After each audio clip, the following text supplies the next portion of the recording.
জীবনে বিশ্বাসের সাথে এই কালেমা উচ্চারণ করেছে, মুখ দিয়া বিশ্বাস করেছে, তার পাপের সব শাস্তি শেষ হয়ে যাওয়ার পর আল্লাহ পাক তাকে মুক্ত করবেন জাহান্নাম থেকে। কেউ এরকম জাহান্নামে থাকবে না যে একবার কালেমা বিশ্বাসের সাথে উচ্চারণ করেছিল। এই কথা কাফেরদের ব্যাপারে প্রযোজ্য নয়। সর্বশেষ যে ব্যক্তি জাহান্নাম থেকে মুক্তি লাভ করবে তাকে আল্লাহ পাক বলবেন, ফেরেশতাদেরকে বলবেন, আমার ফেরেশতারা আমার এই বান্দাকে জান্নাত এবং জাহান্নামের মাঝখানে রেখে দাও। জান্নাত এবং জাহান্নামের মাঝখানে লোকটি যখন থাকার জায়গা পাবে সে জান্নাতের দিকে তাকায়া দেখবে আর কাঁদতে থাকবে।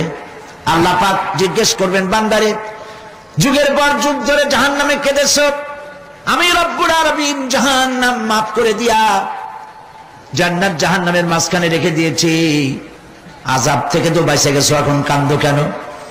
লোকটি বলবে, রব্বুল আলামিন কান্দি এই কারণে, জাহান্নাম থেকে মাফ করেছো, তোমার শুকরিয়া আদায় করি। জান্নাত তো আমার কপালে নাই, কিসমতে নাই, কিন্তু জান্নাত আমি এখান থেকে দেখতে পাচ্ছি, জান্নাতের সুঘ্রাণ আমার নাকে আসতেছে, কপালে নাই যাওয়ার। আমি কাঁদি এই জন্য, তুমি যদি মেহেরবানি করে আমাকে জান্নাতের দরজার কাছে একটু দাঁড় করায় দিতা, প্রাণ ভরে তোমার জান্নাতের দৃশ্যটা একটু দেখতাম। আল্লাহ পাক তার আরজি পূরণ করবেন, বলবেন যাও, ফেরেশতাদের বলবেন এর জান্নাতের দরজার কাছে দাঁড় করায় দাও। জান্নাতের দরজার কাছে দাঁড়িয়ে লোকটি আবার কান্না শুরু করবে। আল্লাহ পাক প্রশ্ন করবেন, এবার কান্দো কেন? লোকটি বলবে, রব্বুল আলামিন কান্দি এই কারণে, জান্নাতের এই দরজায় দাঁড়ায়া জান্নাতের অফুরন্ত নেয়ামত কিছুই ভালো করে দেখা যায় না, শুধু অল্প জায়গা দেখি। যদি তুমি আমারে দয়া করে জান্নাতের মাঝখানে দাঁড় করায় দিতা, চতুর্দিকে তাকায়া তাকায়া দেখা কলিজারে ঠান্ডা বানাইতাম। তবে আমি ওয়াদা করি, জান্নাতের কোন নাজ নেয়ামত, কোন ফল আমি খাবো না, ধরবো না, ছুঁইব না। একটুখানি মেহেরবানি করে মাঝখানে দাঁড় করাইয়া দাও, জান্নারে ঠান্ডা করি। আল্লাহ রব্বুল আলামিন ফেরেশতাদের বলবেন, আমার এই বান্দারে জান্নাতের মাঝখানে দাঁড় করাইয়া দে। আল্লাহর নবী বলেন, জান্নাতের মাঝখানে দাঁড়িয়ে লোকটি আগের চাইতে আরো জোরে চিৎকার মেরে কাঁদতে থাকবে। আল্লাহ পাক বলবেন, বান্দারে কি হলো তোর? দরজার কাছে আসতে চাইছিলি, আইনা দিলাম। আবার এবার মাঝখানে আসতে চাইছো, তাও এনে দিয়েছি, আবার কান্দো কেন? লোকটি বলবে, রব্বুল আলামিন এবার কান্দি এই জন্যে, তুমি যখন দয়া করে একটিবার জান্নাতের মাঝখানে এনে আমাকে দাঁড় করায় দিয়েছো, তুমি রহমান রহিম গফুরুর রহিম, এই জান্নাত থেকে আবার আর বাইর করে দিও না। আল্লাহ রাব্বুল আলামিন বলবেন, ও আমার বান্দারে, আমার এই জান্নাত তোর খুব পছন্দ হয়েছে নাকি? লোকটি বলবে, রব্বুল আলামিন কলিজা ঠান্ডা হয়ে গেছে, ভাবতেও পারি না এই জান্নাত এত সুন্দর। আল্লাহ পাক বলবেন, বান্দারে এরকম একটি নয়, দুইটা নয়, তোর জন্য আমি 10টা জান্নাতে এরকম রিজার্ভ করে রাখছি। সুবহানাল্লাহ। আল্লাহ পাককে ভয় করে পৃথিবীর সমস্ত পাপ থেকে যারা নিজেকে রক্ষা করবে, আল্লাহ তাদের জন্য এই জান্নাত রেখে দিয়েছেন। সুবহানাল্লাহ। সেই জান্নাতের রিসিপশন আপনারা আন্দাজ করতে পারবেন না, রিসিপশন কারে কয়। কি এর প্রধানমন্ত্রী আর প্রেসিডেন্ট, 4-5টা পুলিশ আর আর্মি আসে একটা ফট করে সেলুট মারলো, বাস শেষ হয়ে গেল, এরকম না। জান্নাতীদেরকে রিসিপশন দেওয়া হবে। জান্নাতীরা যখন আল্লাহর হুকুমে জান্নাতের দিকে যেতে লাগবে, আর যখন জান্নাতের কাছে চলে যাবে, আল্লাহ রাব্বুল আলামিন শোনায় দিচ্ছেন, হাত্তা ইযা জাউহা ফুতিহাত আবওয়াবুহা ওয়া ক্বালা লাহুম খাজানাতুহা সালামুন আলাইকুম তিবতুম ফাদখুলুহা খালিদিন। সুবহানাল্লাহ। জান্নাতীরা যখন জান্নাতে প্রবেশ করার দরজার মুখোমুখি হবে, তার রক্ষীগণ তখন বলবে সালামুন আলাইকুম, আল্লাহর শান্তি তোমাদের উপরে বর্ষিত হোক। সুবহানাল্লাহ। দুনিয়ার টাটকা টাটকা সুখগুলি দুই পা দিয়ে ঠেলে দিয়েছো, টাটকা সুখগুলি গ্রহণ করো নাই, হারাম খাও নাই, আল্লাহর দ্বীন কায়েমের জন্য রক্ত দিয়েছো, জীবন দিয়েছো, কষ্ট করেছো, আল্লাহকে ভয় করেছো। আমাদের সালাম গ্রহণ করো, জান্নাতের মধ্যে ঢুকে যাও চিরকালের জন্য। সুবহানাল্লাহ। আর বাইরে হওয়া লাগবে না, চিরকাল এই জান্নাতের মধ্যে তোমরা বসবাস করতে পারবে, আল্লাহ রাব্বুল আলামিনের ফেরেশতারা বলে দিবেন। জান্নাতের মধ্যে আল্লাহ পাক হুরদের সঙ্গে জান্নাতীদের বিয়ের ব্যবস্থা করে দিবেন। কোরআনে কারিমে আল্লাহ পাক বলেন মুত্তাকিইনা আলা সুরুজিম মাসফুফাতিন ওয়া যাওয়াজনাহুম বিহুরিন ঈন। সামনাসামনি ভাবে সাজানো সারি সারি আসন সমূহের উপর তারা ঠেস লাগায় বসে থাকবে, আর আল্লাহ রাব্বুল আলামিন হুরদের সাথে জান্নাতীদের বিয়ের ব্যবস্থা করে দিবেন। যেসব হুরের সঙ্গে বিয়ে হবে তাদের আল্লাহ পাক বিবরণ দিচ্ছেন কি রকম হবে তারা। লাম ইয়াতমিসহুন্না ইনসু ওয়ালা জান। এর পূর্বে জিন এবং ইনসান এদেরকে কেউ স্পর্শ করে নাই। কিরকম তারা? কাআন্নাহুন্নাল ইয়াকুতু ওয়াল মারজান। যেমন ঝিনুকের ভিতরে মণিমুক্তা থাকে, এইভাবে আল্লাহ পাক তাদেরকে পবিত্র করে রেখে দিয়েছেন। আমার প্রিয় ভাইরা, আল্লাহ রাব্বুল আলামিন কোরআনে কারীমের ভিতরে বলেছেন ফাবিআইয়ি আলা'i রাব্বিকুমা তুকাযযিবান।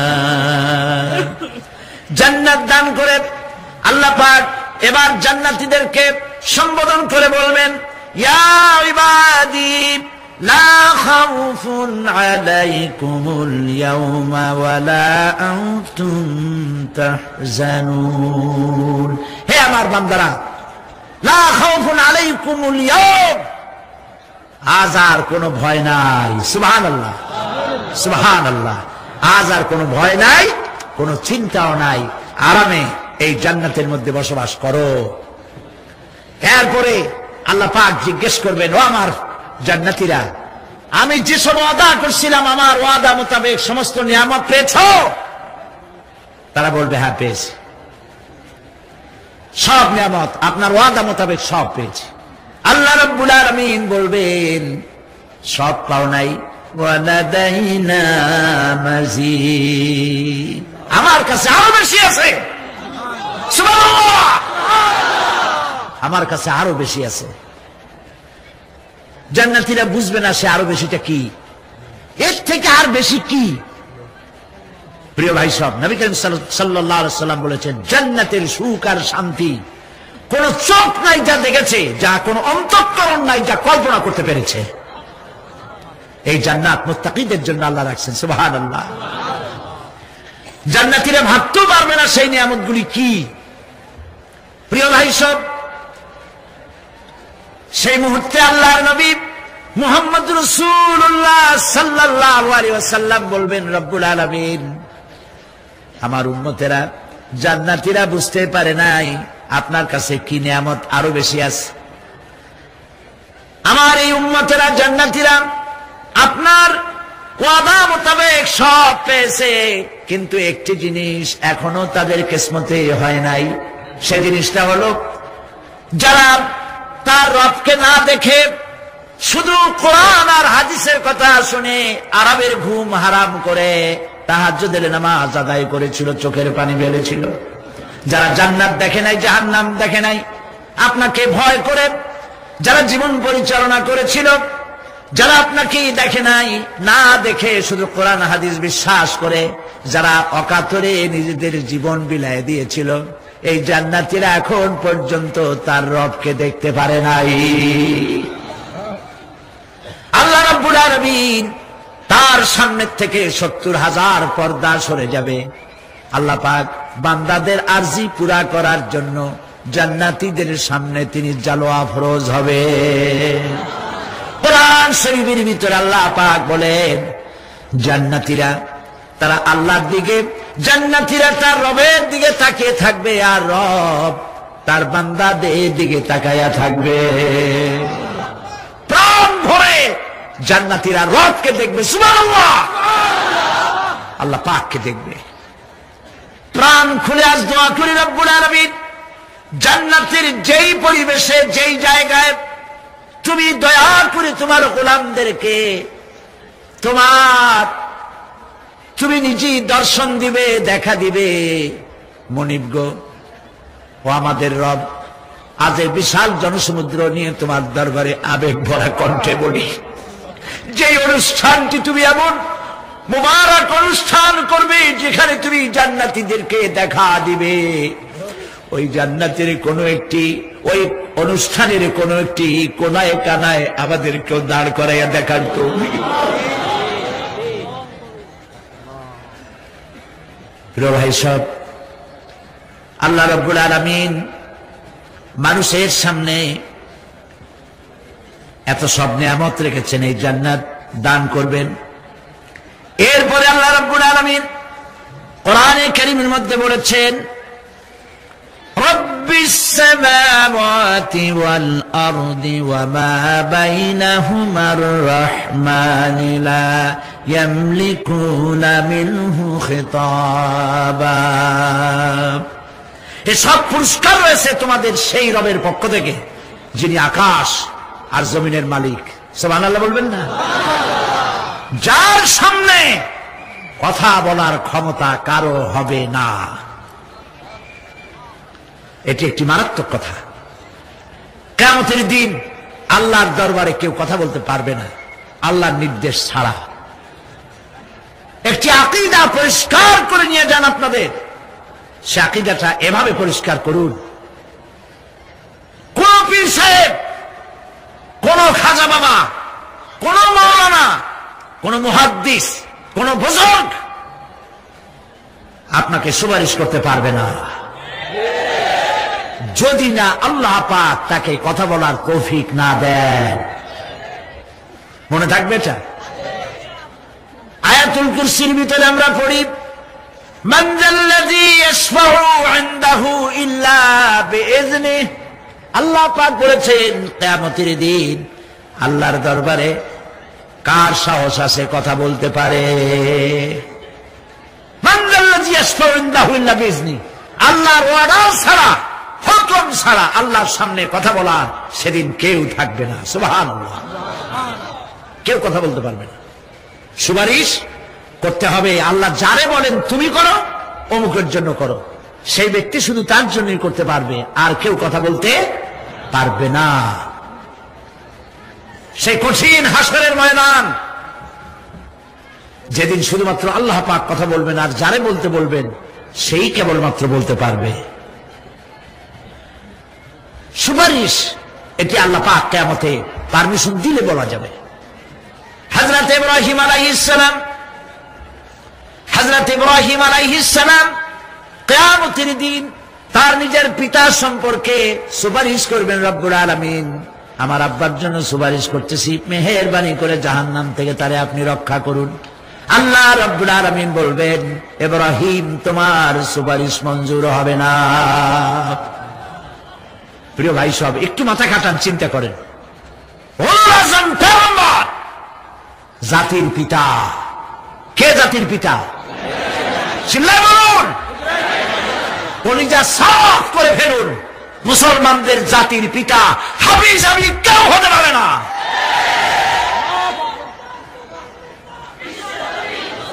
মিল্লাতা আবিকুম ইব্রাহিম। ইব্রাহিম আলাইহিস সালাম এই মিল্লাতের পিতা। সুবহানাল্লাহ। হযরত ইব্রাহিম আলাইহিস সালাম কিয়ামতের দিন বলবেন, আল্লাহ আমার আব্বার জন্য সুপারিশ করছি। আল্লাহ পাক বলবেন মঞ্জুর হবে না।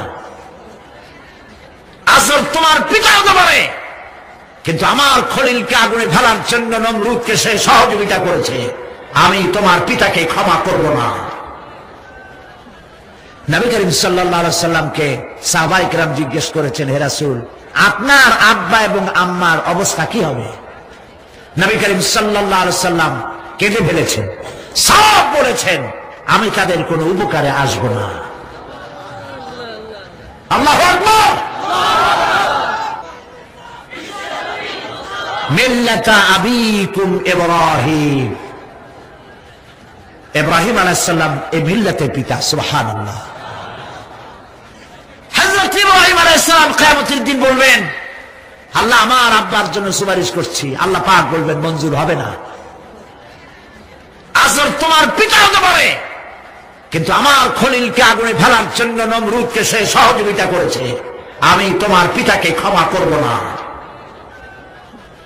নবী করিম সাল্লাল্লাহু আলাইহি সাল্লামকে সাহাবায়ে কেরাম জিজ্ঞেস করেছেন, হে রাসূল, আপনার আব্বা এবং আম্মার অবস্থা কি হবে?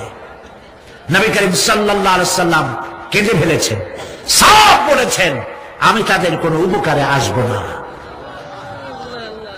আল্লাহু আকবার। আপনি মনে করছেন নাকি যে ইয়া নবী সালাম আলাইকা বলি অমনি নবী সুপারিশ পাবেন? এত সহজ। কতগুলো রসগোল্লা খাইলেন আর বড় একটা মিছিল করলেন আর অমনি চলে যাবেন?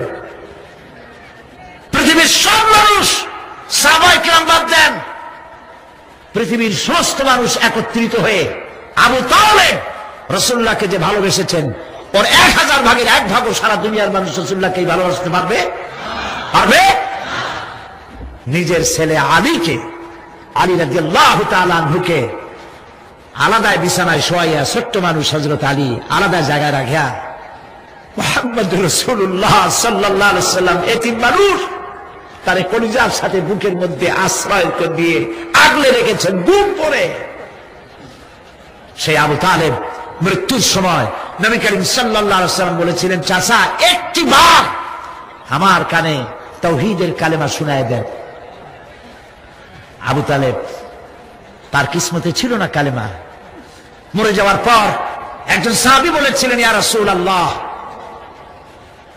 মৃত্যুর সময় আবু তালেবের মুখ আমি নড়তে দেখেছি, তিনি কালেমা পড়েছেন সম্ভবত। রাসূলুল্লাহ সাহেব বলেছেন, আমি শুনি নাই। এত ভালোবাসার পরেও হাদিস শরীফে এসেছে আবু তালেব জাহান্নামে যাবে। কোথায় যাবে? জাহান্নামে। সবচাইতে কম আযাব হবে কার? আবু তালেবের। কম আযাবটা কি? হাদিস শরীফে এসেছে কম আযাব হলো জাহান্নামের আগুন দিয়ে এক জোড়া জুতা তৈরি করে আবু তালেবের পায়ে পরিয়ে দেওয়া হবে। সেই জাহান্নামের আগুনের তৈরি করা জুতার তাপে আবু তালেবের মাথার ঘিলুগুলো টকবক করে বউ পড়তে লাগবে। এত ভালোবেসে যদি কিয়ামতে উপায় না হয়, আপনি ইয়া নবী সালাম আলাইকা, ইয়া রাসূল সালাম আলাইকা আর কতগুলো জিলাপি খাইলেন, বড় একটা মিছিল করলেন। প্রিয় ভাই সব, এইসব বেদাত ছাড়ুন, এগুলি সুস্পষ্ট বিদআত। রাসূলুল্লাহকে ভালোবাসবেন, সাহাবীরা যেভাবে ভালোবেসেছেন ওইভাবে ভালোবাসবেন। সুন্নাতের অনুসরণ কিভাবে করবেন? সুন্নাতের অনুসরণ করবেন কিভাবে? নবী করিম সাল্লাল্লাহু আলাইহি ওয়াসাল্লামকে ভালোবাসবেন কিভাবে? হযরত আব্দুল্লাহ ইবনে মাসউদ রাদিয়াল্লাহু তাআলা আনহু তিনি সাফ বলেছেন, মান কানা মুস্তান্নান ফালিয়াস্তান্না বিমান কাদ মাত। কেউ যদি সুন্নতের পূর্ণাঙ্গ অনুসরণ করতে চায়, সেজন্য যারা মরে গেছে তাদের অনুসরণ করে। ফাইনাল হাইয়া লা তু'মানু আলাইহিল ফিতনা। কারণ যে ব্যক্তি মারা গেছে, যে ব্যক্তি বেঁচে আছে, ফাইনাল হাইয়া, যে ব্যক্তি বেঁচে আছে, সে যে ভবিষ্যতে ফিতনায় পড়বে না তা নিশ্চিত করে বলার কোনো উপায় নাই। এই জন্য সুন্নতের অনুসরণ করার জন্য মাপকাঠি কোনো পীর নয়, আলেম নয়, মুহাদ্দিস নয়, মুফাসসির নয়। যে ব্যক্তি মারা গেছে তিনি হলেন সুন্নতের অনুসরণ তারই করতে হবে। তিনি কে? কারা কারা? উলাইকা আসহাবু মুহাম্মদ সাল্লাল্লাহু আলাইহি ওয়াসাল্লাম। তারা হলেন নবী করিম সাল্লাল্লাহু আলাইহি ওয়াসাল্লামের সাহাবায়ে কিরাম রিদওয়ানুল্লাহি তাআলা আলাইহিম আজমাইন। কানু আফদালু হাদিহিল উম্মাহ। তারা হচ্ছে এই উম্মতের শ্রেষ্ঠ সন্তান। আমার দেশে আসে না যারা, যে সরকার যখন আসে তারা এসে একদলে বলে এরাই হলো দেশের জাতির শ্রেষ্ঠ সন্তান। না, শ্রেষ্ঠ সন্তান তোমরা সার্টিফিকেট দিলে হবে না। এই বিশ্বের শ্রেষ্ঠ সন্তান আল্লাহর নবীরা, আর তারপরে সাহাবায়ে কেরাম রিদওয়ানুল্লাহি তাআলা আলাইহিম আজমাইন। আবাররাহা কুলুবান, তাদের কলবকে আল্লাহ পাক পবিত্র করেছেন। ওয়া আমাকাহা ইলমান, আর তাদেরকে গভীর ইলম দান করেছেন। ওয়া আকাল্লাহা তাকাল্লুফান, আর সমস্ত রকমের বক্রতা থেকে তাদের কলিজাকে আল্লাহ পাক মুক্ত করে দিয়েছেন। ইখতারাহুমুল্লাহু লিসহবাতি নবিয়্যিহি ওয়া লিইকামাতি দীনিহি, আল্লাহ পাক এই সব লোকদের, কাদের? সাহাবীদের, এই সব লোকদেরকে আল্লাহ বাছাই করেছিলেন মুহাম্মদ রাসূলুল্লাহ সাল্লাল্লাহু আলাইহি সাল্লামের সাহাবী হওয়ার জন্য। বাছাই করছে কে? আল্লাহ পাক নিজে বাছাই করেছেন রাসূলের সাহাবী হওয়ার জন্য। কি জন্য? লিইকামাতি দীনিহি, আল্লাহ পাকের দিন প্রতিষ্ঠার জন্য। সেই জন্য প্রিয় ভাই সব, কিয়ামতের দিন সুপারিশ কেউ কিন্তু করতে পারবে না। সুপারিশ করতে পারবেন কেবলমাত্র কে? বলেন সবাই। আল্লাহ সুবহানাহু ওয়া তাআলা যাকে পারমিশন দিবে তিনি কেবল করতে পারবেন, আর কেউ সুপারিশ করতে পারবে না। সেই জন্য মনের থেকে, কলিজা থেকে সমস্ত কথা উঠায় ফেলে ঈমান পোক্তা করুন। সেদিন কথা বলবার মতো ক্ষমতা আল্লাহর সামনে কারো হবে না। যিনি তাকে পারমিশন দিবেন তিনি কেবল বলতে পারবেন। কিয়ামতের হায়বাত এবং জালাল, ফেরেশতাদের আনাগোনা, জাহান্নামের গর্জন, মানুষের কলিজা গলার কাছে চলে আসবে। গর্ভবতী নারীর গর্ভ খসে পড়বে। দুগ্ধপোষ্য নারী, যে দুধ দেয় তার বাচ্চাকে দুধ দেওয়ার কথা ভুলে যাবে, নিজের সন্তান ভুলে যাবে। সেই কঠিন হাসরের ময়দানে, সেখানে কেবলমাত্র আল্লাহ পাক যাদেরকে রক্ষা করবেন তারাই সেখানে বাঁচতে পারবে, অন্যরা সেখানে তাদের কোনো উপায় থাকবে না। আল্লাহ পাক বলছেন এরকম একটি জায়গা সম্পর্কে আমি তোমাদেরকে জানিয়ে দিলাম। আল্লাহ রাব্বুল আলামিন বলেন, যালিকাল ইয়াউমুল হক ফামান শাআ ইত্তাখাযা ইলা রাব্বিহি মাআবা। এই দিনটি অবশ্যই আসবে, সেদিনটি নিশ্চিতভাবে আসবে। আর এখন যার ইচ্ছা সে তার রবের দিকে অগ্রসর হোক। ইন্না আনজারনাকুম আযাবান করিবান ইয়াওমা ইয়ানজুরুল মার'উ মা কদ্দামাত ইয়াদাহু ওয়া ইয়াকুলুল কাফিরু ইয়া লাইতানি কুনতু তুরাবা। ইন্না আনজারনাকুম আযাবান করিবা, খুব নিকটবর্তী একটি আযাব সম্পর্কে আমি তোমাদেরকে সতর্ক করে দিলাম। কে বলতেছেন? আল্লাহ পাক। লক্ষ্য করুন আল্লাহ কি বলছেন। খুব নিকটবর্তী একটি কঠিন শাস্তি, আযাব, অর্থাৎ কিয়ামত, এ সম্পর্কে আমি তোমাদেরকে সতর্ক করে দিলাম। ইয়াউমা ইয়ানজুরুল মার'উ মা কদ্দামাত ইয়াদাহু, সেদিন প্রত্যেকটি লোক যা সে পাঠিয়ে দিয়েছিল এখানে, অর্থাৎ যা করেছিল সেগুলি সে দেখতে পাবে।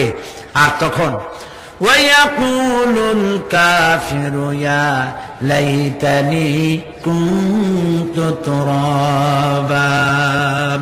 সেই কিয়ামতের ময়দানে অবস্থা দেখে কাফেররা বলবে, আহারে মানুষ না হইয়া যদি মাটি হইয়া যেতাম, যদি মাটি হতাম, যদি মানুষ না হয়ে না জন্মাতাম, আজ এই হাসরের ময়দানে এইখানে এই বিচারের মুখোমুখি হতাম না, মাটি হইলে বরং অনেক ভালো হতো।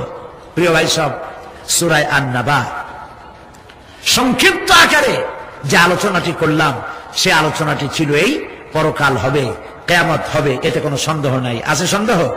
কোনো সন্দেহ নাই, অবশ্যই কিয়ামত হবে। এবং সেই কিয়ামত কেমনে হবে সেগুলির দৃষ্টান্ত, মানুষ মরলে পচে যাবে, গলে যাবে, তারপরে চিন্তা হবে কেমনে, সেগুলি আমি আপনাদের সামনে আলোচনা করেছি। তারপরে জান্নাত এবং জাহান্নাম দুটি ভাগ হবে, সেগুলির ব্যাপারে আমি আপনাদের সামনে আলোচনা করেছি।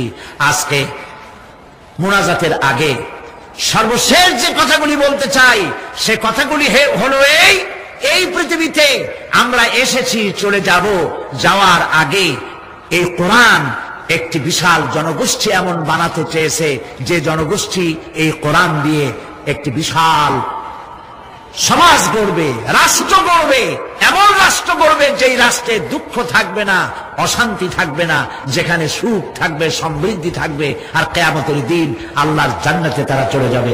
তেমন একটি সমাজকে আমরা চাই। সবাই বলেন সেরকম একটি সমাজকে আমরা চাই।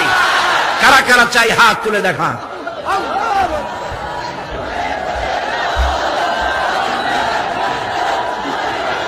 প্রিয় ভাই সব, আমি হাত তুলতে বলেছি, দাঁড়াইতে বলি নাই। মেহেরবানি করে বসেন।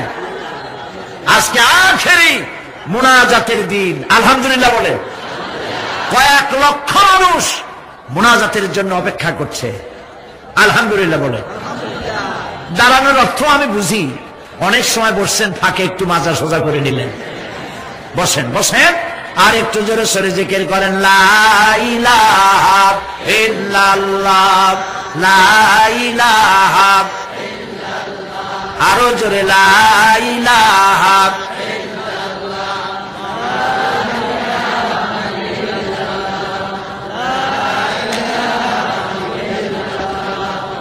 লা ইলাহা ইল্লাল্লাহ মুহাম্মাদুর রাসূলুল্লাহ। বসা মানুষেরা দাঁড়ানো ভাইদেরকে বসতে সাহায্য করুন। কেমনে করবেন বুঝে নেন। প্রিয় ভাই সব, কিয়ামতের দিন আমরা যেতে চাই জান্নাতে। কোথায় যেতে চাই বলেন? জোরে বলেন। এই জান্নাতে যাওয়ার জন্য, এই জান্নাতে যাওয়ার জন্য দুইটা কাজ করতে হবে। কয়টা কাজ? আল্লাহ রাব্বুল আলামিন বলেন, ফামান কানা ইয়ারজু লিকাআ রাব্বিহি ফালইআমাল আমালান সালিহান ওয়া লা ইউশরিক বিইবাদাতি রাব্বিহি আহাদা। আল্লাহ পাক বলেন, যে বাজারা আমার সঙ্গে দেখা করতে চায় কিয়ামতে, দুইটা কাজ করা লাগবে। বলেন কয়টা কাজ? একটা হলো নেক আমল। কি আমল বলেন?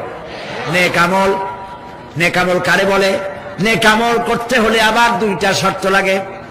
এক নম্বরে কাজটা করতে হবে আল্লাহরে খুশি করার জন্য। কারে খুশি করার জন্য? একটা মাদ্রাসা বানাইছি যাতে লোকেরা বলে যে বড় একটা মাদ্রাসা বানাইছে, এই জন্য মাদ্রাসা বানাবেন, মসজিদ বানাবেন, হসপিটাল বানাবেন, যা কিছু করেন নিয়ত হবে আল্লাহকে খুশি করা। নিয়ত হবে কারে খুশি করা? আল্লাহ পাককে খুশি করা। এই হলো নেক আমলের প্রথম শর্ত। কাজ হবে আল্লাহকে খুশি করার জন্য। দুই নম্বরে কাজটি হতে হবে সুন্নতে নববী সাল্লাল্লাহু আলাইহি ওয়াসাল্লামের উপরে। মনে রাখবে, দাড়ি রাখবো। কেন রাখবো? রাসূলের সুন্নাত। রাখবো কারে খুশি করার জন্য? আল্লাহকে খুশি করার জন্য। রাখবো কার মতো? রবীন্দ্রনাথের মতো, কার্ল মার্কসের মতো, কবির মতো নয়। রাখতে হবে কার মতো? নবীর মতো। বুঝে নেন, কাজটা হতে হবে আল্লাহকে খুশি করার জন্য। দুই নম্বরে কাজটা হতে হবে সুন্নতে নববী সাল্লাল্লাহু আলাইহি ওয়াসাল্লামের উপরে হতে হবে। তাহলে এই হলো এক নম্বর। জান্নাতে যাওয়ার জন্য, আল্লাহর সাথে দেখা করার জন্য এক নম্বরের কাজ হলো নেক আমল। বলেন এক নম্বরের কাজ কি?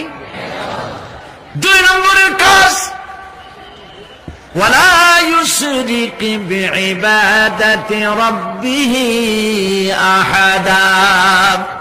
আল্লাহ রাব্বুল আলামিনের ইবাদতের সাথে কাউকে শরীক স্থাপন করা যাবে না। আমরা যারা মুসলমান, অধিকাংশ মুসলমান শিরকের ভিতরে মুবতলা হয়ে আছে। বিশ্বাস করেন কিনা বলেন?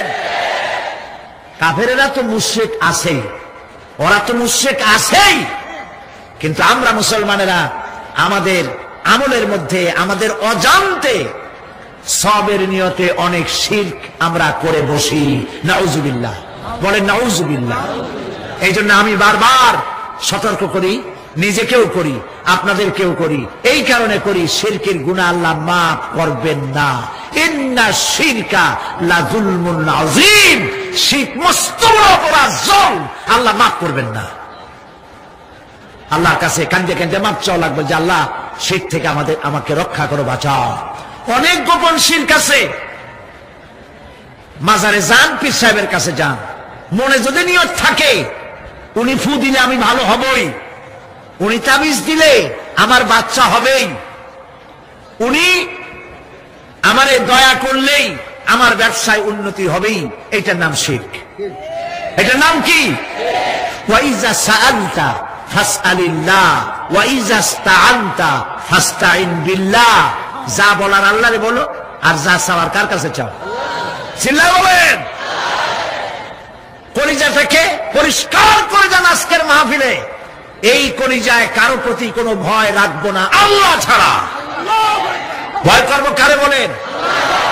মহব্বত আল্লাহ ছাড়া, এত বেশি মহব্বত আর কাউকে করবো না। আল্লাহ তাআলা আমাদের কলিজায় তোমার ভয় এবং মহব্বত দিয়ে ভরে দাও, রাসূলের মহব্বত দিয়ে আমাদের দিলকে ভরে দাও। বিশ্বাস করুন ভাই সাহেব, কোরআন শরীফ আমার সামনে, বিশ্বাস করুন, দেশি পীর বিদেশি পীর, খাজা বাবা দেশি এবং বিদেশি, কেউ আপনার ভাগ্য বদলাই দিতে পারবে না। এই পিছনে দৌড়ায় দৌড়ায় কোনো লাভ নয়। এতক্ষণ মসজিদের ভেতরে বসে আল্লাহর কাছে কাঁদেন। ওয়াকালা রাব্বুকুম উদউনি আস্তাজিব লাকুম। তোমার রব বলেছে আমারে ডাকো, আমি ডাকের সাড়া দিয়ে দেব। সুবহানাল্লাহ। আর আল্লাহ বলেছেন আমার ইবাদতের সাথে কাউকে শরীক করবে না। খবরদার। আলাইসাল্লাহু বিকাফিন আব্দা। আল্লাহ প্রশ্ন করছেন, আলাইসাল্লাহু বিকাফিন আব্দা, আমি কি আমার বান্দার জন্য যথেষ্ট নই? চিল্লায় বলুন অবশ্যই যথেষ্ট। আবার বলেন অবশ্যই যথেষ্ট। কলিজা সাফ করে ফেলেন। সম্রাট শাহজাহান, দিল্লির সম্রাট, হাবিজাবি সম্রাট না, দিল্লির সম্রাট। এখন কোথায়? কবরে। কবি বলতেছেন, শাহনে জাহাं को जिन्हें फकर से देते थे बाज, शाहने जहां को जिन्हें फकर से देते थे बाज, वाज कब्र में है सूरह अलहम्दु की मोहताज। সারা ভারতবর্ষ যারা ট্যাক্স দিয়ে নিজেকে সৌভাগ্যবান বলে মনে করত, সে আজ কবরের মধ্যে ভিক্ষুকের মতো সূরা আল-হামদুর মতো একটি সূরার মুহতাজ হয়ে ভিক্ষুকের মতো শুয়ে আছে। সম্রাট শাহজাহান মসজিদে বসে আছে, এক ফকির ঘুরতেছে। লোকেরা কয় ছোটবেলা থেকেই তোমার খয়রাত করতে দেখলাম, ভিক্ষা কি জীবনেও যাবে না তোমার? লোকটি বলছে, আমি ভিক্ষা করবো স্যার, আমার উপায়টা কি? কারণ আমারও তো লোকেরা এই মুরব্বীকে বসায় না। এই লোকটি আমি ভিক্ষা করা স্যার করবো কি? লোকেরা তো আমার 60 টাকা 50 টাকা 100 টাকা দেয় না, 4 আনা 5 আনা 1 টাকা এই আমার দেয়, এ দিয়ে আমি বড় লোক হবো কেমন? লোকটি বলছে, আচ্ছা দেখো, তুমি তো জায়গা মতো যাইতে পারো নাই, বাদশার কাছে যাও, এমন দেওয়া দেবে জীবনে আর খয়রাত করা লাগবে না। তো বাদশার কাছে কি খয়রাতি যাইতে পারে কোনোদিন? হ্যাঁ এখন পারবা। কেমনে? সম্রাট শাহজাহান এখন একা একা মসজিদে আছেন। তখনকার এসব বাচ্চারা অনেকে নামাজি ছিলেন, দিনদার ছিলেন। ফকির দরজার কাছে দাঁড়াইয়া দেখতে পাচ্ছে কেউ নাই, দেহরক্ষীরা দূরে দূরে দাঁড়ানো। বাদশাহ মসজিদের ভেতরে বসে হাত তুলে ঝুলতেছে আর কাঁদতেছে, চোখের পানি দিয়া দাঁড়িয়ে ভিজে ভিজে পড়ছে। এই দৃশ্য অনেকক্ষণ দেখলো ফকির। কিছুক্ষণ পর সম্রাট শাহজাহান মসজিদ থেকে বেরিয়ে আসছে। ফকির বলছে, আসসালামু আলাইকুম হুজুর। তিনি বললেন, ওয়ালাইকুম আসসালাম। চলে গেল। বাদশা বলল, আমার কাছে তো কেউ আইসা কিছু না চাইয়া তো যায় না, এর দেখলাম খয়রাতির মতো কিছু চাইলো না, বেটা ভয় করলো নাকি? হ্যাঁ এদিকে আসো। আসছে। ভয় পাইছো? কয় না ভয় পাইনি। তো কিছু যে চাইলে না? ফকির বলছে, জাহাপানা সত্যিই কিছু চাইতে আসছিলাম, তারপর চাইলে না কেন? ফকির বলছে, জাহাপানা সারা জীবন ভিক্ষা করেছি, আজ দিল্লির সম্রাটের কাছে বেশি পাওয়ার লোভে এসেছিলাম, কিন্তু আপনার দশা দেখা আমার জ্ঞানের চোখ খুলে গেছে। আমি লক্ষ্য করে দেখলাম, আমি সম্রাটের কাছে চাইতে এসেছি, হাত তুলি নাই, বিনয় প্রকাশ করি নাই, চোখের পানি ফেলি নাই, কিন্তু লক্ষ্য করে দেখলাম দিল্লির সম্রাট আমার চাইতেও বড় ভিক্ষুকের মতো, আবার কোন সম্রাটের কাছে হাত তুলে কান্দে? আমার জ্ঞানের চোখ খুলে গিয়েছে, আমি বুঝতে পেরেছি সম্রাট কান্দে যেই সম্রাটের কাছে, তারে ছাড়া আর কারো কাছে জীবনে চাইব না। এই কথাই সূরা ফাতিহায় প্রত্যেকদিন পড়ি, বুঝি না কি পড়ি? ইয়্যাকা না'বুদু ওয়া ইয়্যাকা নাস্তাঈন। আয় আল্লাহ, একমাত্র তোমার গোলামি করি আর তোমার কাছে সাহায্য চাই, তুমি ছাড়া কারো কাছে সাহায্য চাই না। কলিজা সাফ করুন। কোন মরা পীর, কোন জিন্দা পীর আপনার মনের আশা পুরা করতে পারবে না, পারবে না, পারবে না।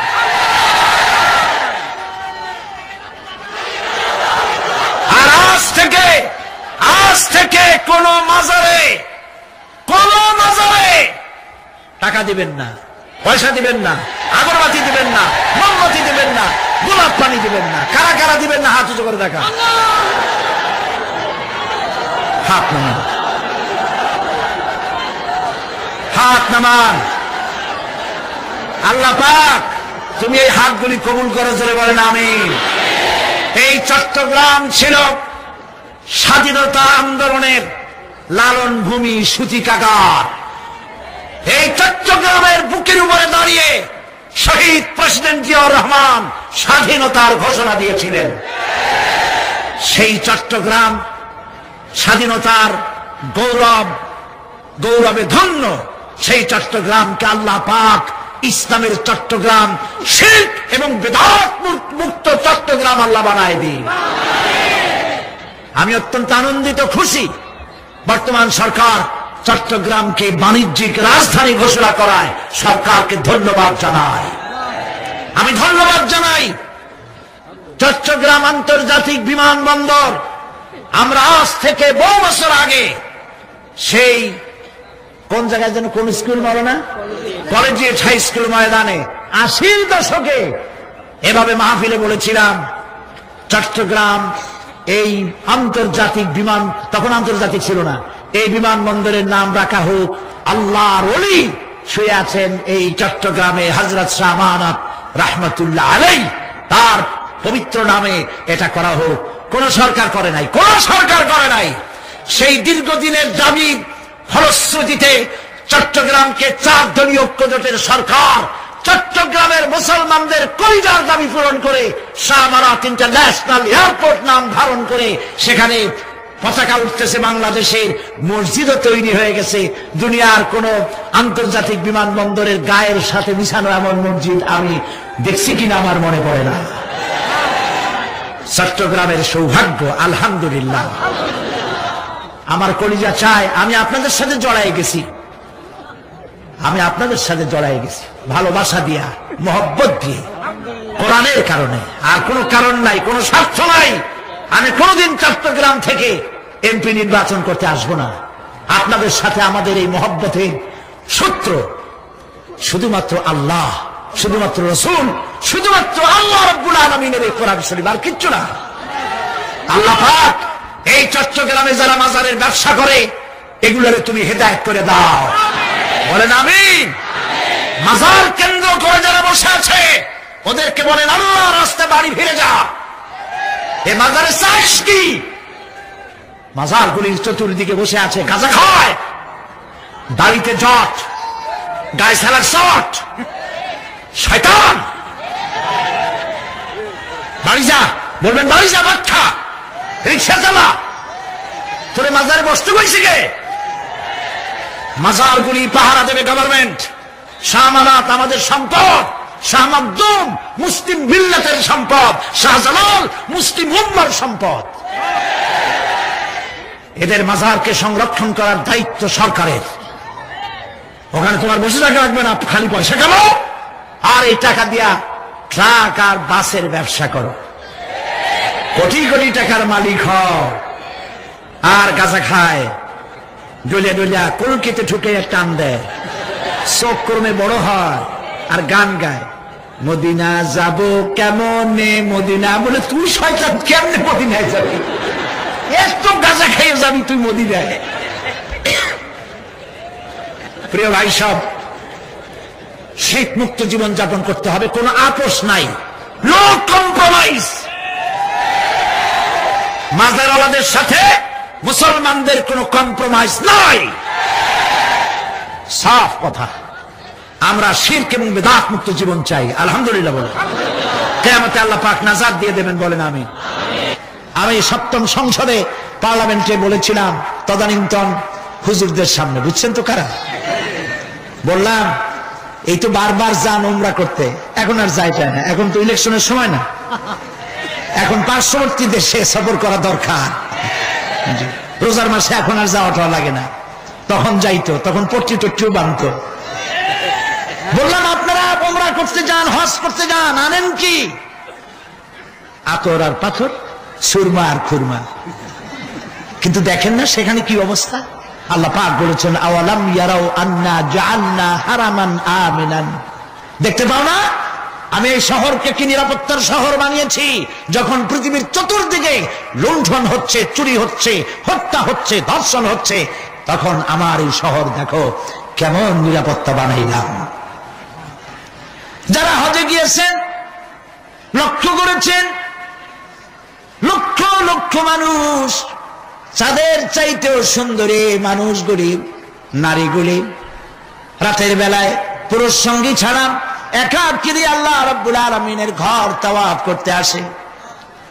গভীর রাত্রে তাওয়াফ করলো, নামাজ পড়লো, দোয়া করলো, আবার একাকিনী ঘরে ফিরে গেল। লক্ষ লক্ষ পর পুরুষের মধ্য দিয়ে আজ পর্যন্ত একটি রেকর্ড সৃষ্টি হলো না যে কাবা শরীফের চতুর্দিক থেকে কয়েকটা নারী হাইজ্যাক হয়ে গেছে। চোখে দেখো না,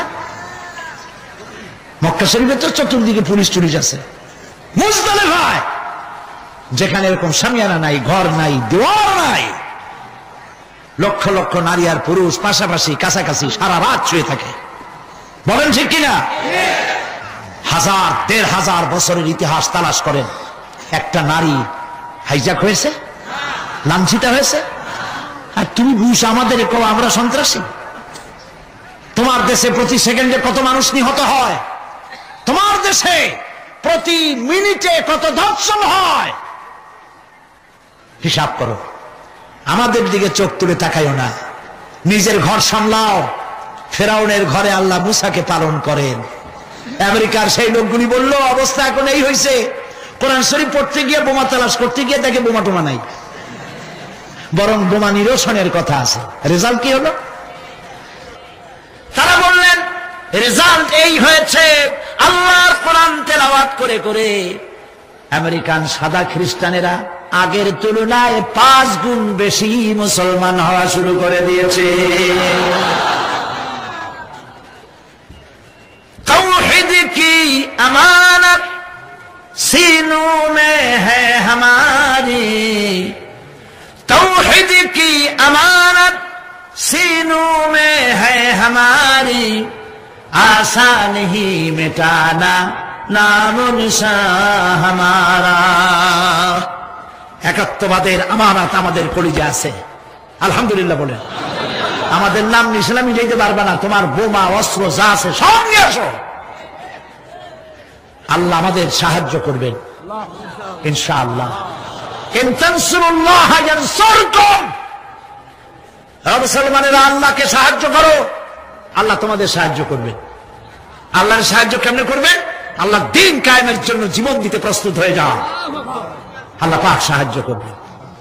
রব্বুল আলামিন পরিষ্কার করে বলেছেন ওয়া কানা হাক্কান আলাইনা নাসরুল মুমিনিন, মুমিনদেরকে সাহায্য করা আমি আল্লাহর জন্য ওয়াজিব। সুবহানাল্লাহ বলেন, আল্লাহর জন্য মুমিনদেরকে সাহায্য করা কি ওয়াজিব। সুতরাং ভয় পাবেন না, ঐক্যবদ্ধ হন, ঐক্যবদ্ধ হন, তাকওয়া সৃষ্টি করুন, আল্লাহর মেহেরবানি আসবে। নামাজ পড়ুন, আল্লাহরে সেজদা দিবেন। কারে সেজদা দিবেন? আজকে কি ভাই কোরআন শরীফের মাহফিলের শেষ দিন, তাফসীরের মাহফিল শেষ দিন, মুনাজাতের দিন, লক্ষ লক্ষ মানুষ মুনাজাতের অপেক্ষায় বসে আছে। প্রিয় ভাই সব, এই সুন্দর মুহূর্তে আমরা কি ওয়াদা করতে পারি জীবনে আর নামাজ ছাড়বো না? আমরা কি ওয়াদা করতে পারি জীবনে আর মিথ্যা কথা বলবো না? মুসলমানদের কপাল পুড়লো কেন? কারণ দুনিয়া আমরা সব থেকে বেশি মিথ্যা কথা বলি, বলেন ঠিক কিনা? আমরা সব থেকে বেশি ওজনে কম দেই, আমরা খাদ্যে ভেজাল দেই, আমরা মানুষের শিকায়ত করি, আমরা পরনিন্দা করি, আমরা জমিনের আইল ঠেলি, আমরা নারীর মর্যাদা দেই না। এই সব কারণে আল্লাহ নারাজ হয়ে গেছেন। আমরা কি ওয়াদা করতে পারবো এই অপকর্মগুলি জীবনে আর করবো না? পারবো? দুই হাত উঁচা করেন, বলেন ইয়া আল্লাহ, তোমার পবিত্র নামে শপথ করি, কসম করি, যতদিন পর্যন্ত মালাকুল মউত আমার মাথার কাছে না আসতেছে ততদিন পর্যন্ত ফরজ নামাজ, ফরজ রোজা ছেড়ে দেব না, মিথ্যা বলবো না, ওয়াদা খেলাপ করব না, অহংকার করব না, পরনিন্দা করব না, জমিনের আইন ঠেলবো না, স্ত্রী এবং অধীনস্থ মহিলাদেরকে বেপরোয়া করব না, বলেন সুদ খাবো না, ঘুষ খাবো না। হায় আল্লাহ, চিৎকার দিয়া বলেন হায় আল্লাহ, আমাদের আজকের এই মুকাম্মাল তওবা, এই ওয়াদা আমাকে পূরণ করা তৌফিক দাও। আমিন আমিন আমিন ইয়া রাব্বাল আলামিন। হাত নামান। প্রিয় ভাই সব, এরপরে আপনাদের আমি মোনাজাতের দিকে আগাচ্ছি, কষ্ট আর দিব না। আমাদের দেশে সন্ত্রাসের কারণে দেশ জাহান্নামের দিকে চলে গেছিল, ঠিক না?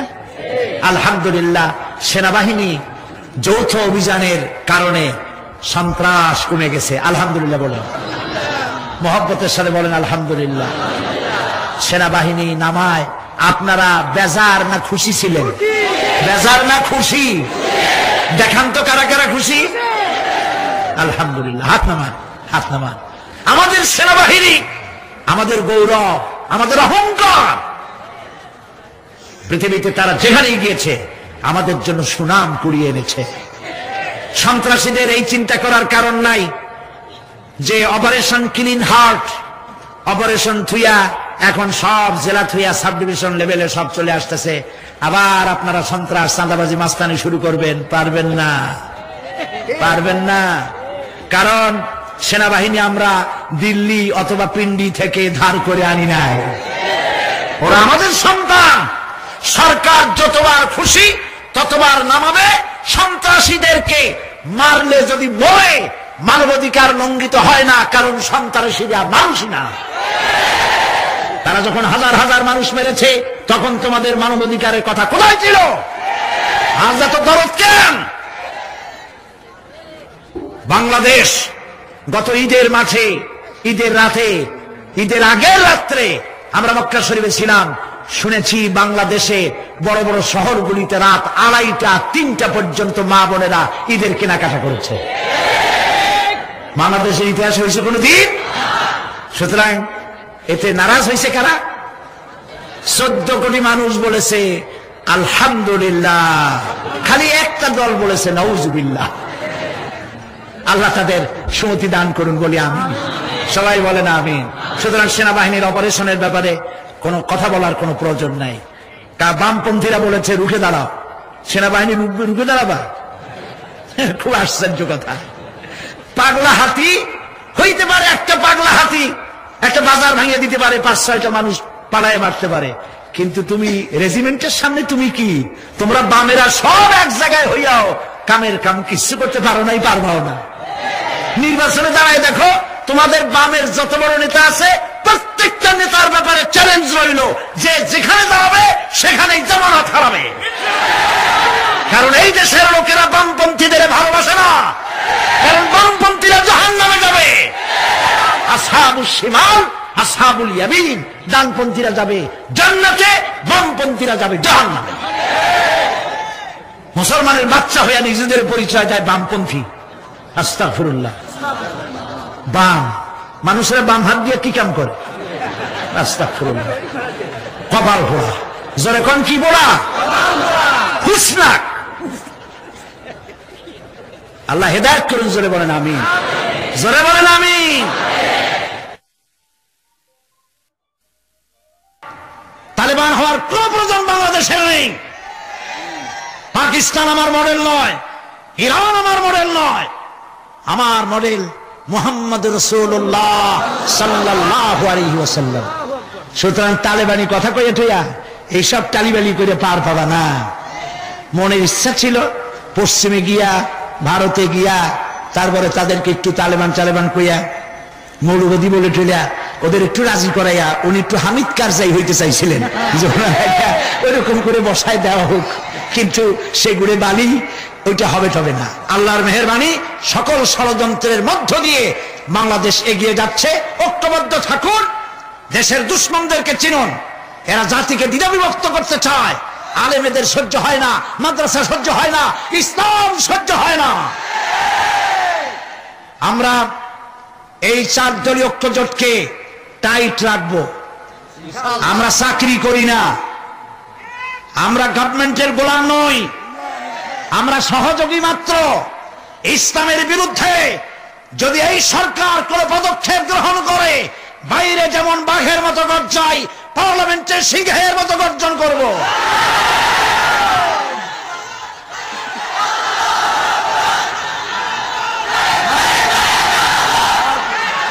প্রিয় ভাই সব, এই সরকার ইসলামের পক্ষের সরকার বলে জনগণ মনে করে। আপনারা দোয়া করুন যেন সরকার ইসলামের পক্ষে তার মেয়াদকাল পর্যন্ত থাকতে পারে। আল্লাহ যেন কবুল করেন। সবাই বলেন আমিন। শেষ কথা, আরেকটা নির্বাচন সামনে আসতেছে, ওটার নাম কি? ইউনিয়ন পরিষদের নির্বাচন। এত বড় মাহফিল, চতুর্দিক থেকে লোকেরা আসছেন, আপনারাই ভোটার, ঠিক না? ভোট কারে দিবেন, কি মার্কায় দিবেন, ওইটা আমার বলার কোনো দরকারই নেই। আমি মৌলিক একটা কথা বলবো, সেই কথাটা হচ্ছে ভোট একটি আমানত। কিন্তু এই স্লোগানটা যারা বানাইছে, আমার ভোট আমি দেব, যারে খুশি তারে দেব, এটা পাগলের কথা, এটা পাগল। প্রথম লাইন ঠিক আছে, আমার ভোট আমি দেব, প্রথম লাইন ঠিক, দ্বিতীয় লাইন পাগলের। যারে খুশি তারে দেব, তা আমার ভোটটা কি ছাগলের দেব, মদখোরের দেব, জেনাকারের দেব? তাহলে স্লোগানটা কেমন হওয়া উচিত? আমার ভোট আমি দেব, দক্ষ এবং যোগ্য দেখে দেব। আপনারা মসজিদের ইমাম যখন বানান, তখন তাকায় দেখেন লুঙ্গিটা গিরার নিচে পড়ছে কিনা, মাথার চুল সামনে দিয়ে লম্বা কিনা, মোজগুলি মুখের মধ্যে ঢুকছে কিনা, এগুলো দেখেন কিনা। আরে বাবা, 200 লোকের ইমামতি করবে, তাতে এত দূরবীন দিয়ে দেখেন। আর আপনার হাজার হাজার লোকের মেম্বার বানাবেন, চেয়ার বানাবেন, ইমাম বানাবেন, উনিও তো নেতা, ইউনিয়নের নেতা। আপনি বাছাই করবেন না, চিনবেন না যে লোকটা নামাজি কিনা, লোকটা দিনদার কিনা, লোকটা লেখাপড়া জানে কিনা, গম চুরি করবে কিনা, চোর ওর বাপ চোর ছিল কিনা, দেখবেন না আপনি? বেছে গুছে দিনদার, ইমানদার, সুশিক্ষিত, চরিত্রবান, নামাজি, এগুলি দেখে ভোট দিবে। মনে থাকবে, মনে থাকবে। আল্লাহ রাব্বুল আলামিন এগুলি মনে রাখার তৌফিক দান করুন, বলি আমরা আমিন। প্রিয় ভাই সব, আমরা এখন মোনাজাত করব। মোনাজাতের জন্য দাঁড়ানো ভাইরা বসেন, গাছে, ছাদে, রাস্তায়, যিনি যেখানে আছেন সেখানেই মোনাজাতের জন্য অবস্থান গ্রহণ করুন। আর জোরে সোরে জিকির করেন, লা ইলাহা ইল্লাল্লাহ। বলে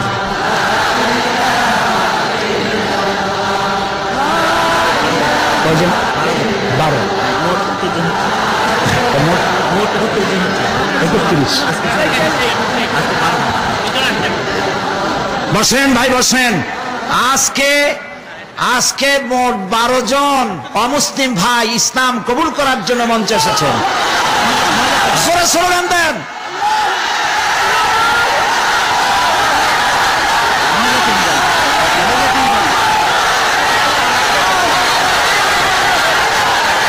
বসুন বসুন বসেন, মেহেরবানি করে বসুন ভাই, মেহেরবানি করে বসেন,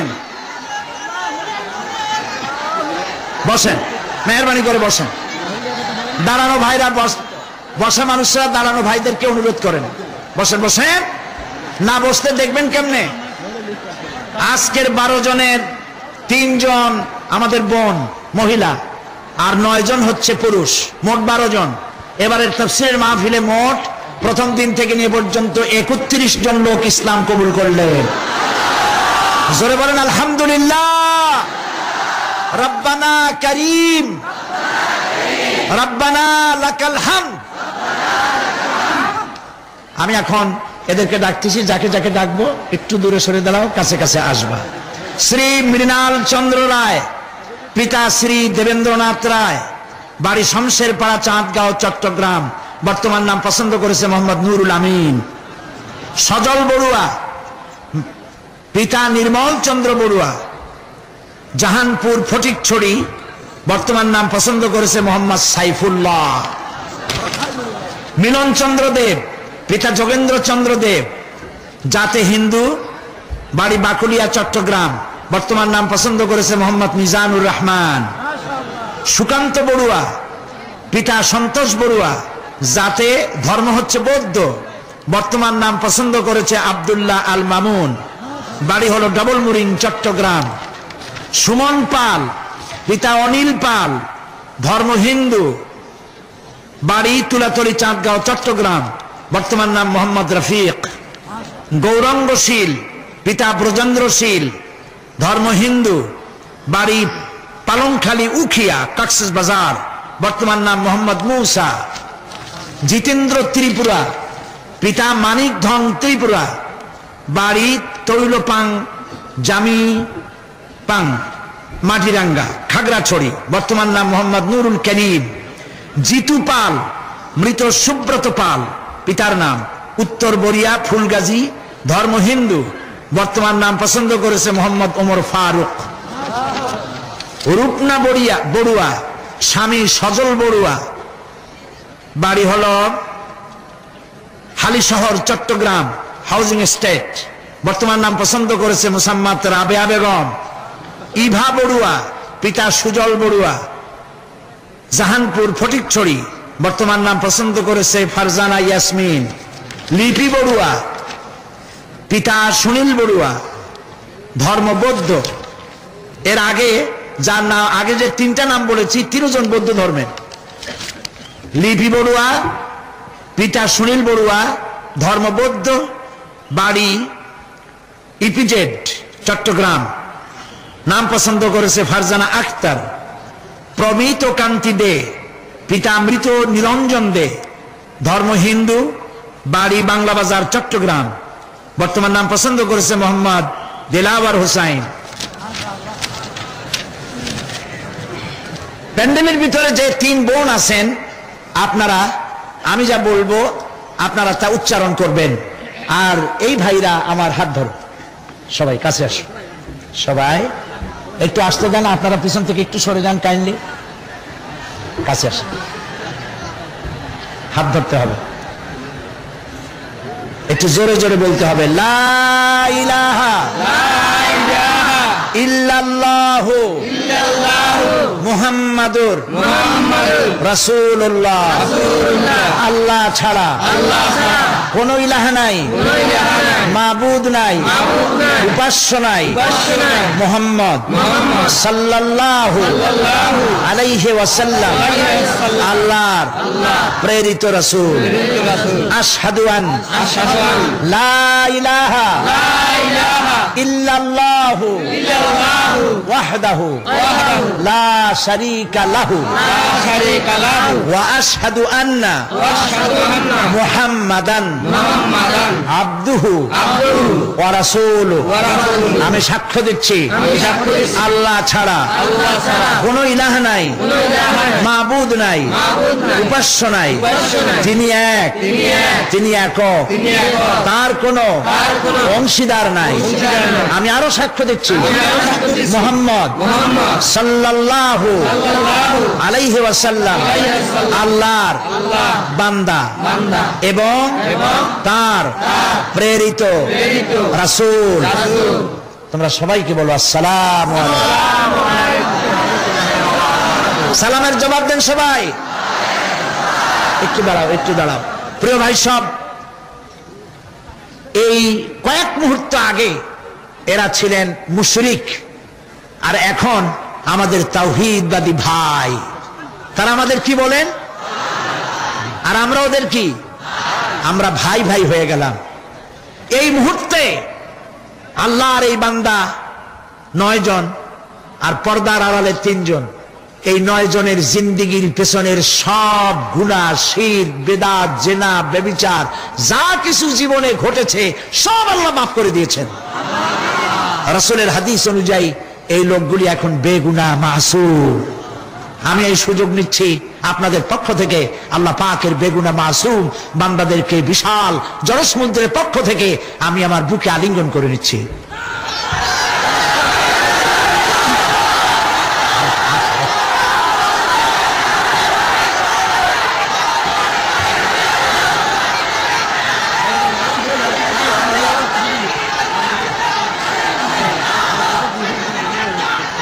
আমার অত্যন্ত স্নেহভাজন বিশিষ্ট ইসলামী চিন্তাবিদ, রাজনীতিবিদ, শিক্ষাবিদ অধ্যাপক মফিজুর রহমান সাহেবের লেখা দাওয়াতে দ্বীন বইটি পাওয়া যাবে, আপনারা নিবেন। প্রত্যেকটি মুসলমান তার দুটি রাত এমন যাবে না যে তার বালিশের তলায় ওসিয়ত থাকবে না। সেই ওসিয়ত কেমনে লিখতে হয় অনেক লোকেরাই তা জানা নাই।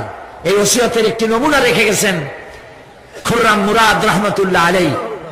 আল্লাহ পাক তাকে জান্নাতুল ফেরদাউস নসিব করুন। খুররাম মুরাদের শেষ ওসিয়ত বইটি আপনারা নিয়ে যাবেন। কোরআন শরীফ বোঝার জন্য পৃথিবী বিখ্যাত শ্রেষ্ঠ তাফসীর, আমি এর আগেও বলেছি, সব তাফসীরকে আমরা সম্মান করি, সব হাক্কানি মুফাসসিরদেরকে আমরা সম্মান করি, আলহামদুলিল্লাহ বলেন। কিন্তু বর্তমান যুগ বিজ্ঞানের যুগ, বিজ্ঞান দর্শন কোরআন হাদিস যুক্তি ভিত্তিক কোরআনকে বুঝাবার জন্য যে তাফসীরটি সারা পৃথিবীতে সমাদৃত হয়েছে বিভিন্ন ভাষায়, তার নাম তাফহিমুল কোরআন। প্রিয় ভাই সাহেব বলেন তো নামটা কি? বাংলা ভাষায় 19 খণ্ডে সমাপ্ত হয়েছে, মেহেরবানি করে নেবেন। এটা প্রকাশ করে আধুনিক প্রকাশনী, তারা কালকে 12টা পর্যন্ত থাকবে, আপনারা মেহেরবানি করে নিয়ে যাবেন।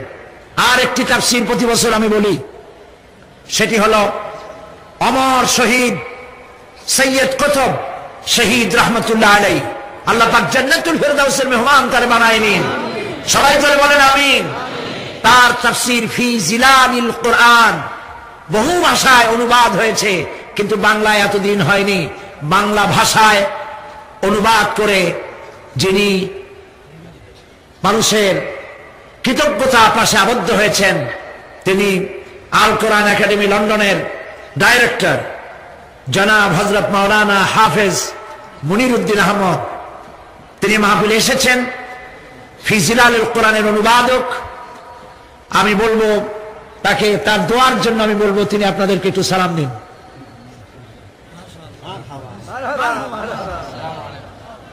উনি, ওনার আব্বাও খুব বড় আলেম ছিলেন, ওনারা 7 ভাই, 7 ভাই হাফেজ, 7 ভাই মাওলানা, আলহামদুলিল্লাহ আলহামদুলিল্লাহ। আল্লাহ তাকে দিয়ে খেদমত আরো নিন, বলুন আমিন। এবং তার 5000 টাকা এই তাফসীরের দাম, সেখানে মাত্র 2500 টাকা হাদিয়া দিয়ে তাফসীরের মাহফিলের জন্য 2500 টাকা দিচ্ছেন। তাফহিমুল কোরআন ফি জিলালিল কোরআন আপনারা অবশ্যই নিয়ে যাবেন। আমি আমার 40 বছর কোরআনে কারীমের খেদমতের তৌফিক আল্লাহ পাক দয়া করে তার এই অযোগ্য গোলামকে আল্লাহ পাক দান করেছেন, আলহামদুলিল্লাহ। প্রিয় ভাই সব, একদিন এমন আসবে যেদিন আমি থাকবো না, এটি সব থেকে বাস্তব সত্য কথা। ক্যাসেটগুলি আল্লাহ দয়া করে চট্টগ্রাম মাহফিলের কোরআনের তাফসীরের ক্যাসেট পৌঁছায় নাই, পৃথিবীতে এমন কোন দেশ নাই যেখানে বাংলাদেশের মুসলমান, সেখানে চট্টগ্রাম তাফসীরের মাহফিলের ক্যাসেট। এবং দোয়ার জন্য কুয়েত, কাতার, লন্ডন, আমেরিকা, সৌদি আরব, ওমান, ইয়েমেন, মিশর, ইউরোপ, আমেরিকা, সারা পৃথিবী থেকে অসংখ্য টেলিফোন এসেছে, তারা দোয়া চেয়েছে। এখানকার প্রবাসী বাংলাদেশিরা প্রাণ ভরে আপনাদের কাছে দোয়া চেয়েছে। প্রিয় ভাই সব, ক্যাসেটগুলি একদিন শেষ হয়ে যাবে। আমি লেখার সময় কম পাই, একদিকে পার্লামেন্ট, আর আপনারা জানেন আমি একটা সংগঠন করি, আমার প্রাণ প্রিয় সংগঠন জামাত ইসলামী বাংলাদেশ। আমি আমার এই প্রাণ প্রিয় সংগঠনের আমি একজন ছোট্ট কর্মী। আমি সারা জীবন চাই যে জামাত জীবন দিল, যে জামাতের লোকগুলি রক্ত দিল, সেই জামাতের সাথে থেকে থেকে আমি যেন আমার ভাইদের জানাজা নিয়ে দুনিয়া থেকে ইমানের সাথে বিদায় হতে পারি। প্রিয় ভাই সব, এই বিশাল সংগঠন আল্লাহ যেন কবুল করেন, আমরা বলি আমিন। তো আল্লাহ পাক আমাকে তৌফিক দিয়েছিলেন কথা বলার। একদিকে পার্লামেন্ট, আরেকদিকে সংগঠন, আরেকদিকে নির্বাচনী এলাকা। প্রত্যেক মাসে 4 দিন 5 দিন যাওয়া লাগে। আমি পুরোপুরি লেখার সময় পাই না। আমার সমস্ত তাফসীরের ক্যাসেটগুলি সংগ্রহ করে, সব থেকে পরিশ্রমের কাজ ক্যাসেট থেকে উদ্ধার করে কাগজে লেখা। আমার ক্যাসেটগুলি থেকে উদ্ধার করে শিবিরের প্রাক্তন সদস্য আব্দুল সালাম মিতুল, আমি পুত্রতুল্য স্নেহ করি তাকে, এই কষ্টসাধ্য কাজটি সে করেছে। আমি তাকে সাজেশন দিয়েছি, আমার সাজেশন মোতাবেক তাফসীরগুলি সুবিন্যস্ত করেছে। নাম রাখা হয়েছে তাফসীরে সাঈদী। আমপাড়া, সূরা ফাতিহা, সূরা আসর, বিশাল এক এক খণ্ড। সূরা আসর পৃথিবীর কোন ভাষায় একটি সূরার এত বড় তাফসীর নাই। আলহামদুলিল্লাহ। ইমাম শাফিঈ রহমাতুল্লাহর কথা আবার শুনাই। তিনি বলেছিলেন সূরা আসর পড়ার পর তিনি বলেছিলেন যে সূরা আসর পড়ে মনে হয়েছে কোরআনের আর কোন সূরা নাজিল না হইলেও চলতো। একটি মানুষের জীবন সবল হওয়ার জন্য সূরা ফাতিহা যথেষ্ট। আমি এখানে তাফসীর করেছি 5 দিন, মনে আছে না আপনাদের? সূরা ফাতিহা করেছি, আমপাড়া করেছি। আমপাড়া, সূরা ফাতিহা, সূরা আসর, তাফসীরে সাঈদী তারা নাম রেখেছে। বিশাল বিশাল কিতাব, মাত্র 200 টাকা করে হাদিয়া রেখেছেন। আপনারা মেহেরবানি করে বুক স্টলগুলি থেকে সংগ্রহ করবেন, কারণ ক্যাসেট থাকবে না, তাফসীর থাকবে। আল্লাহ পাক এগুলি রাখুন, কবুল করুন, আমরা বলি আমিন। এখন আমরা মুনাজাত করব। মুনাজাতের পর আজান হবে বা জামাতে শার নামাজ হবে। সমস্ত দাঁড়ানো লোকেরা এই মুহূর্তে বসে পড়ুন আর আল্লাহর মহব্বতে একটু জিকির করেন, লা ইলাহা ইল্লাল্লাহ, লা ইলাহা। রাস্তায়, পথে, ঘাটে, বাড়িতে, ছাদে, গাছে, যিনি যেখানে আছেন, মাইকের আওয়াজ যদ্দূর যায়, মা বোনেরা মনে মনে আর ভাইয়েরা আল্লাহ পাককে প্রাণ ভরে ডাকেন, সুবহানাল্লাহ, আলহামদুলিল্লাহ, লা ইলাহা ইল্লাল্লাহ, সুবহানাল্লাহ, আলহামদুলিল্লাহ, লা ইলাহা ইল্লাল্লাহ, সুবহানাল্লাহ, আলহামদুলিল্লাহ,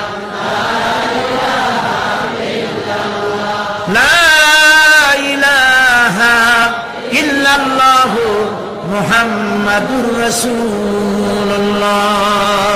আল্লাহুম্মা আমিন। রব্বানা যালামনা আনফুসানা ওয়া ইন লাম তাগফির লানা ওয়া তারহামনা লানাকুনান্না মিনাল খাসিরিন। সবাই পড়েন, দরদ মাখা কণ্ঠ দিয়া পড়েন, রব্বানা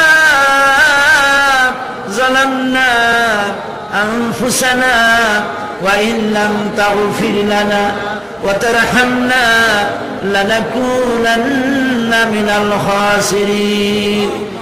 রব্বানা যালামনা আনফুসানা ওয়া ইন লাম তাগফির লানা ওয়া তারহামনা লানাকুনান্না মিনাল খাসিরিন।